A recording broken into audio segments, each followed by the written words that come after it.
Hello everyone, class 10th, subject Social Studies, chapter 14. Today I'm going to start economics, chapter 14, economic concept and planning. First of all, we have to see or we have to recognize the particular meaning of the economic. We use the term income many times in everyday life. Income is the measurement of welfare of a person or family.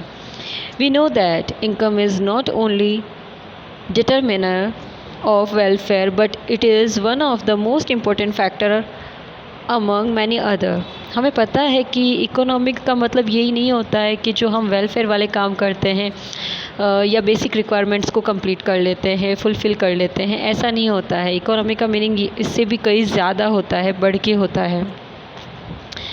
Generally हम अपनी daily routine की life में भी ये चीज़ें बहुत सुनते हैं, ये वर्ड कई बार सुनते हैं, बट इसका एक्चुअल मीनिंग क्या होता है और कितना बड़ा इसका मीनिंग है. हम जो सुनते हैं जैसे इकोनॉमिक यानी कि अर्थव्यवस्था, तो इकोनॉमिक्स में अर्थव्यवस्था का मतलब क्या बनता है? ये तो सिर्फ इसका एक ट्रांसलेशन हो गया, ठीक है. इसका मतलब ये बनता है ओवरऑल आपका फिनेंशियल स्टैंडर्ड मेज़रमेंट होता है इस एक वर्ड की वजह से. Okay. So, the income of a person, family shows the physical life, social status and economic progress to a large extent. एक इनकम जो होती है या जो पैसे होते हैं किसी पर्सन के पास में, ये कैसे शो होते हैं, कैसे पता चलता है? हाउ वी नो दैट कि इसके पास में बहुत सारे पैसे हैं? To look his status, his social life, his physical life. Physical life means उसके पास में अच्छा घर है, बंगलो है, गाड़ियाँ हैं बहुत, और भी एसेसरीज़ है, गैजेट्स हैं उसके पास में सारे, हर चीज़ में वो अपडेट रहता है. इन सारी सिचुएशन से हमें पता चलता है कि इकोनॉमी जो होता है वो उसका काफ़ी स्ट्रॉन्ग है. इससे ही पता चलता है कि वो पर्सन रिच है या पुअर है, और इससे ही उसका सोशल स्टेटस भी पता चलता है, क्योंकि ऑब्वियसली अगर उसके पास में बहुत ज़्यादा अमाउंट है तो वो वेलफेयर करेगा उससे ही डिफ़ाइन हो जाएगा कि हाँ, वेलफेयर कब करता है कोई. आप अपने पड़ोसी की या किसी गैर की मदद कब करोगे? When you have lots of money and after saved, जब आपके पास में खूब सारा पैसा हो और वो बच जाता हो, after fulfil your basic requirements और योर विशेस. आप जब अपनी सारी ख्वाहिशें पूरी कर लेते हो, सारी विशेस पूरी कर लेते हो, उसके बाद में जो अमाउंट बच जाता है, सेविंग होने के बाद भी जो बच जाता है, it means you have extra income और extra money, so you can expand that. उसको आप खर्च कर सकते हो या फिर आप किसी की मदद कर सकते हो. इससे शो होता है कि आप रिच हो एंड आपका जो इकोनॉमिकल स्टेटस है वो बहुत ज़्यादा स्ट्रॉन्ग है.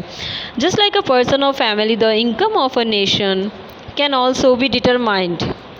The calculation of national income or economy of the country is important in following ways. If we take an example, एक अगर हम शॉर्ट एग्जाम्पल लें तो ये just suppose we are talking about a family. Okay, which family? Suppose we are talking about neighbors, our neighbors, हमारे पड़ोसी हैं, कोई भी हो, like गुप्ता फैमिली है, ठीक है. तो उस गुप्ता फैमिली में हमें ये लग जाएगा कि गुप्ता फैमिली बहुत रिच है. अब ये कैसे पता चला कि वो बहुत रिच है? इसके पीछे दो रीज़न होते हैं. एक तो उनकी सोशल लाइफ हमने देख ली, हमने उनका स्टेटस देख लिया, इससे हमें पता चल गया. फिज़िकल लाइफ हमने देख ली, उनके सारे गैजेट्स देख लिए, हमें पता है इतना अच्छा उनका बंगलो बना हुआ है, उनके पास में जो बहुत सारी जो न्यू लेटेस्ट वाली गाड़ियाँ होती है वो सारी है, उनके पास में काफ़ी कुछ है, सारी फैसिलिटीज़ दे हैव. तो इससे हमें ये पता चल जाएगा. सेकेंडरी थिंग क्या आ जाएगी? सेकेंडरी थिंग हम एक मेज़रमेंट कर सकते हैं. We can define. How can we define that? Suppose उस फैमिली में टोटल 6 मेंबर्स रहते हैं. 6 मेंबर्स में से 2 मेंबर्स जो हैं वो क्या करते हैं, बच्चे हैं, बाकी सारे मेंबर्स जो हैं वो एडल्ट हैं, एजुकेटेड हैं, and they are doing some kind of jobs, they have profession to earn money. तो उनके पास में क्या है, तो हमें समझ आ जाएगा जहाँ पे अर्निंग करने वाले सोर्सेज ज़्यादा हैं, 4 लोग वहाँ पे अर्निंग कर रहे हैं और जो 2 लोग बच जाते हैं वो बच्चे हैं, तो ऑब्वियसली दिखती बात है कि वहाँ पे क्या होगा, वहाँ पे मनी ज़्यादा गेन हो रही है और उसको खर्च करने वाले जो है वो काफ़ी कम हैं, ठीक है। तो ऑब्वियसली उनका जो इकोनॉमिकल स्टेटस होगा वो काफ़ी हाई रहेगा। एक कंपैरिजन में दूसरी फैमिली हम ले लेते हैं, सपोज़ एक शर्मा फैमिली है, उस फैमिली में भी 6 पर्सन्स हैं, 6 मेंबर हैं, उसमें है ये कि 2 मेंबर्स जो हैं वो अर्निंग सोर्सेज हैं ओनली, और जो बाकी 4 रिमेनिंग 4 पर्सन्स हैं वो क्या करेंगे, वो सिर्फ उसको यूज़ कर रहे हैं, वो सारे एक्सपेंसेस करने का काम उनका हो जाता है। ओके, सो दैट्स वाई वो फैमिली क्या हो जाएगी, by default we can understand और we got the answer, that is poor family. वो पुअर होगी क्योंकि अर्निंग करने वाले कम हैं और स्पेंड करने वाले, उस पैसे को खर्च करने वाले और उनके एक्सपेंसेस हैं वो सारे ज़्यादा हैं, तो सेविंग तो कुछ होती ही नहीं होगी। तो इससे हमें पता चल गया कि वो फैमिली जो है वो क्या हो गई है, पुअर है, और गुप्ता फैमिली जो थी वो क्या थी, रिच थी। ये जो चीज़ हमें पता चली है, ये हमें उसका पर्टिकुलर हमने मेज़रमेंट लिया है। अगर हम पर्टिकुलर एक एक पर्सन का इकोनॉमिकली उसकी ग्रोथ निकालते तो हमें और ज़्यादा क्लियर हो जाता कि वो रिच है तो कितना रिच है, अगर कोई पुअर है तो वो कितना पुअर है। ये वाली सिचुएशन जो थी वो ये डिफ़ाइन करने के लिए थी, इकोनॉमिकल जो कंसेप्ट होता है वो एक्सप्लेन करने के लिए था। लेकिन इसमें ये चीज़ भी होती है कि कैसे अगर एक एक पर्सन का आप इकोनॉमिकली अगर आप उसकी ग्रोथ निकालोगे तो पता चलेगा कि वो कंट्री रिच है या पुअर है। ऐसे ही एक एक कंट्री के एक एक पर्सन की इकोनॉमिकल ग्रोथ रेट निकाली जाती है, फिर ये एक डिस्ट्रिक्ट लेवल पे आता है, डिस्ट्रिक्ट से स्टेट लेवल पे आता है और स्टेट से एक कंट्री की नेशनल इनकम जो होती है वो निकलती है।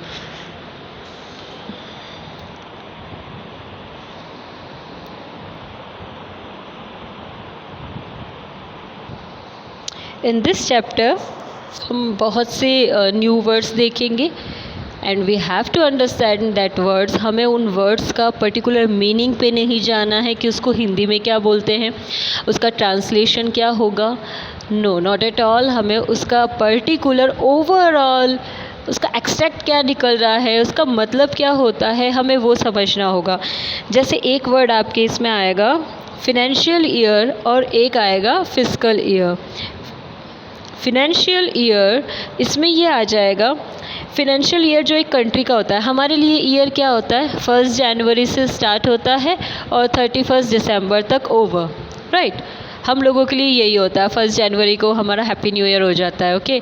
लेकिन कंट्री का इकोनॉमिकली लेवल पे अगर हम बात करेंगे तो उसका फिनेंशियल ईयर जो होता है वो 1 अप्रैल से स्टार्ट होता है जो 31 मार्च तक चलता है, और ये उसका फिस्कल ईयर भी होता है।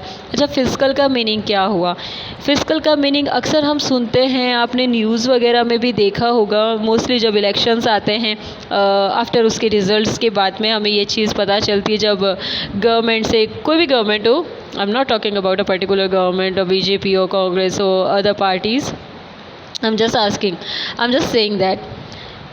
तो गवर्नमेंट क्या कहती है कि हम कुछ नहीं कर सकते। जब उनसे क्रॉस क्वेश्चन किया जाता है कि आपने अभी तक क्या किया है कंट्री के लिए, कौन से वेलफेयर वाले काम कर दिए हैं, 5 ईयर प्लान हुए हैं तो कौन कौन सा आपने एग्जीक्यूट कर दिया है, कितना कंट्री ने डेवलप किया है, कितना आप आगे बढ़े हो, तो उन लोगों का पता है, एक ही ओपिनियन होता है बोलने का कि खजाना खाली है, राज का खजाना खाली है, राजकोष खाली है। जो ये वर्ड होता है ना पर्टिकुलर राजकोष, दैट इज़ कॉल्ड फिस्कल, और यही होता है इसका पूरा ईयर, वो होता है, वही फिनेंशियल ईयर भी बोल सकते हैं हम उसको।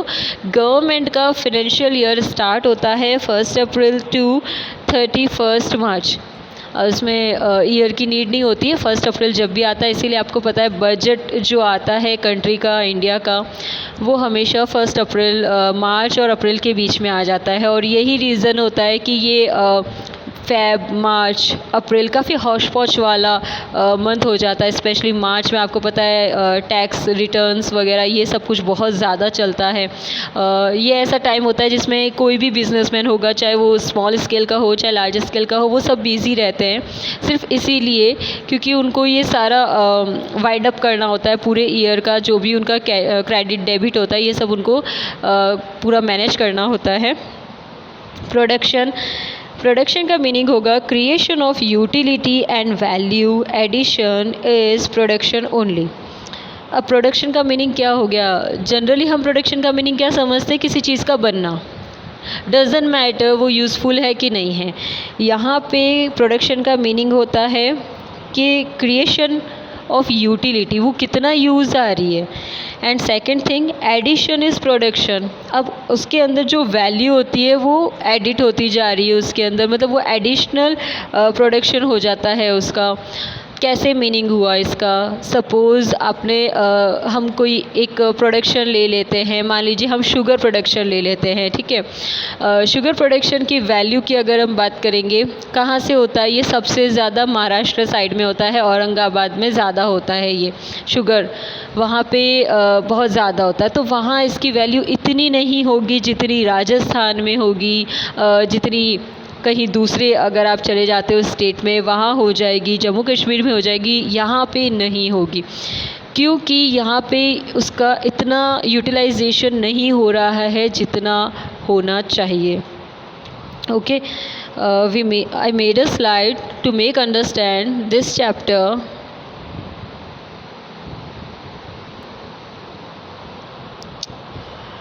Now we have to understand agenda. What is agenda? अक्सर हम ये वर्ड सुनते हैं जब इलेक्शन वगैरह होते हैं। लुक, मे बी ये चैप्टर जो है थोड़ा सा टफ़ लगेगा आपको, बट ट्रस्ट मी ये बिल्कुल टफ़ नहीं है। हमें पूरा के पूरा इकोनॉमी को समझना है। किसी भी कंट्री की इकोनॉमी जो होती है वो किसके बेस पे काम करती है, वो हमें सारा समझना होगा। उसके जो एलिमेंट्स होते हैं, फैक्टर्स होते हैं, उसके जो काइंड्स होते हैं, फीचर्स होते हैं, फंक्शंस होते हैं, उसका बेसिकली कंसेप्ट क्या होता है, मीनिंग क्या होता है। मोस्टली सारे कंट्रीज़ के अंदर ये कंसेप्ट सिंपल एक ही होता है, मीनिंग भी एक ही होता है। बस डिपेंड करता है इसकी ग्रोथ रेट को जानना। इसमें एक ही मीनिंग होता है, इसकी ग्रोथ रेट को हमें डिफ़ाइन करना होता है कि कितना अप जा रही है, कितना डाउन में जा रही है, उस पर डिपेंड करता है। उस पर आप ये चीज़ बोल सकते हो कि कंट्री ने डेवलपमेंट किया है या नहीं किया है। ये जैसे अमेरिका है, वो फाइनेंशियल बहुत स्ट्रॉन्ग कंट्री है, ठीक है। वर्ल्ड बैंक तक को वो मतलब जैसे अभी हमने देखा था WHO को भी वो सबसे ज़्यादा डोनेट करने का काम वो कर रही थी, तो फाइनेंशियली वो काफ़ी स्ट्रॉन्ग है। ऐसे ही इंडिया ने इतना पहले एक अंडर डेवलप्ड कंट्री थी, फिर डेवलपिंग हुई और अभी डेवलप्ड कंट्री में काउंट हो रही है। तो ये इसलिए होता है, ये कैसे डिफ़ाइन कर लेते हैं, ये ऐसे इसको मेज़रमेंट किया जाता है इसकी ग्रोथ को। उसके लिए कुछ पॉइंट्स होते हैं वो हमें देखने होते हैं। फर्स्ट है इनकम, फर्स्ट होता है इनकम, सेकंड होता है national income, next is need to calculate national income. सबसे पहले तो इनकम हो गया, कितनी इनकम होती है कंट्री की, क्या है, ठीक है। फिर नेशनल इनकम, नेशनल इनकम कितनी, इनकम और नेशनल इनकम में फ़र्क है। इनकम होता है पर पर्सन कितना इनकम होता है, पर पर्सन कितना अर्न कर लेता होगा, एक आइडिया होता है, ठीक है, एक मेज़रमेंट लिया जाता है। इससे पता चलता है कि कितने मिडिल क्लास लोग हैं, अपर मिडिल क्लास है, लोअर क्लासेस लोग हैं, तो इससे एक कैटेगरी मालूम चलती है रिच और पुअर की। फिर होता है नेशनल इनकम, पूरे कंट्री की इनकम का पता चलता है। Need to calculate national income, इसको नेशनल इनकम को कैलकुलेट करने की नीड होती है। Per capita income, communication of national income, sectors of economy, historical changes in sectors, increasing importance of tertiary sector in production, economic growth. And next is economic development, sustainable development, that is very important according to our chapter. हमारे chapter में ये बहुत ज़्यादा एक यही है जिसको explain करना है, कि यही इम्पोर्टेंट टॉपिक है। एंड इससे रिलेटेड क्वेश्चंस भी आते हैं एग्ज़ाम्स में। Inclusive development, human development, planning in India, goals of economic planning in India, 5-year plans in India and NITI Aayog, that is also very important. 5-year plans जो होता है उसमें जब इंडिया ने इंडिपेंडेंसी ली थी उसके बाद से ये इंडिया ने डेवलपमेंट करने के लिए ओवरऑल एग्रीकल्चर सेक्टर हो चाहे ट्रेडिंग सेक्टर हो, सारे सेक्टर्स में डेवलपमेंट करने के लिए 5-year प्लान्स बनाए थे जो हमेशा अपडेट होते रहते हैं। उसमें ऐसे प्लान्स का भी रोल होता है इकोनॉमिकली या इकोनॉमिक कंसेप्ट में होता है। Goals economic planning in India पूरा आपको पता है फाइनेंशियल ईयर, मैंने क्यू वर्ड यूज़ किया था financial year.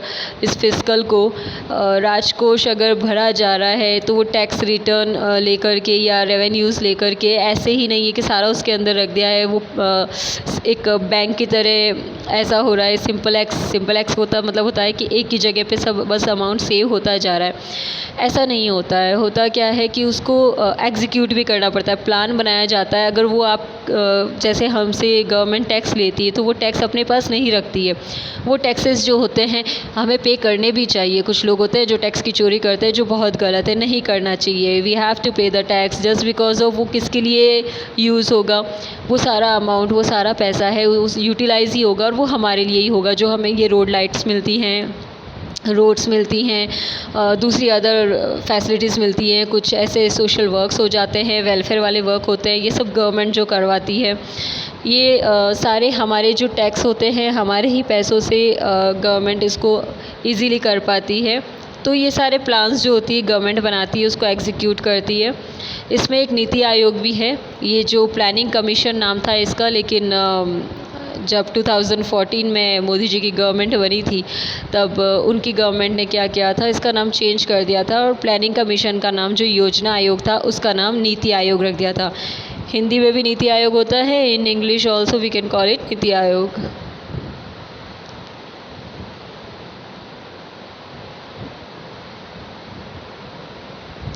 Thank you everyone.